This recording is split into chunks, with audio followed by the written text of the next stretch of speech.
प्रिय छात्रजनों, welcome to my channel. तो आइए आज हम पढ़ते हैं 10 क्लास का भौतिकी का ऑब्जेक्टिव, जो कि बहुत ही महत्वपूर्ण है। तो आइए, पहला नंबर का है, निम्नलिखित में कौन सा कथन सत्य है। क नंबर का ऑप्शन है, प्रकाश ऊर्जा का एक रूप होता है। ख नंबर का है, प्रकाश सरल रेखा में चलता प्रतीत होता है। ग नंबर में है, समतल दर्पण प्रकाश के एक अच्छा अवशोषक है। तो घ नंबर में इसका ऑप्शन है, आभासी प्रतिबिंब को पर्दे पर प्राप्त नहीं किया जा सकता है। तो इसका सही आंसर है ग नंबर का। तो दूसरा में चलते हैं, ऐसे पदार्थ जिससे होकर आपतित प्रकाश का एक छोटा सा भाग ही पार कर पाता है उन्हें कहा जाता है। तो पारभासी पदार्थ कहा जाता है। ग नंबर में है, आपतन कोण होता है।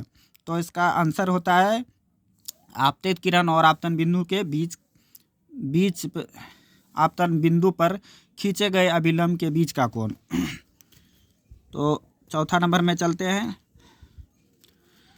एक प्रकाश किरण एक समतल दर्पण पर लंबवत प्रतीत होती है, परावर्तन कोण का मान होता है कितना, 0 डिग्री।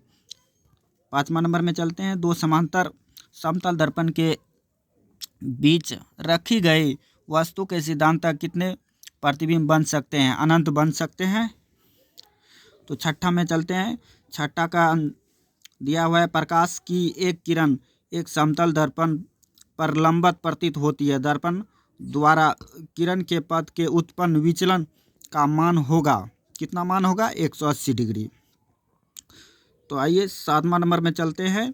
सातवां नंबर में है, यदि आप एक स्थिर समतल दर्पण की ओर 4 मीटर प्रति सेकंड की चाल से चल रहे हैं तो आपका प्रतिबिंब आपकी ओर किस चाल से आएगा।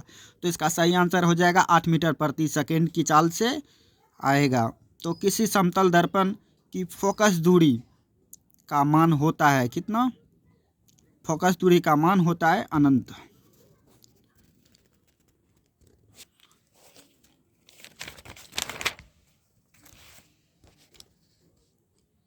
नौवां नंबर का क्वेश्चन है, गोलीय दर्पण के ध्रुव वक्रता केंद्र की दूरी को कहे जाते हैं, वक्रता व्यास कहे जाते हैं।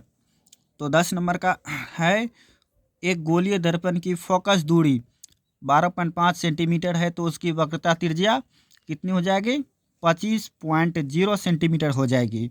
यदि किसी अवतल दर्पण के ध्रुव से उसकी फोकस दूरी 25 सेंटीमीटर हो तो फोकस से वक्रता केंद्र की दूरी होगी कितनी होगी, ये भी 25 सेंटीमीटर हो जाएगा।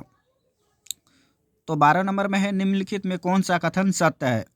तो इसका आंसर हो जाएगा घ नंबर का, आवर्धन का ऋणात्मक का मान बताता है कि प्रतिबिंब वास्तविक है।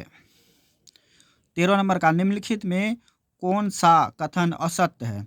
तो इसमें ग नंबर का असत्य है, अवतल दर्पण द्वारा वस्तु का केवल वास्तविक प्रतिबिंब बनता है, नहीं, वास्तविक और काल्पनिक दोनों प्रतिबिंब बनता है।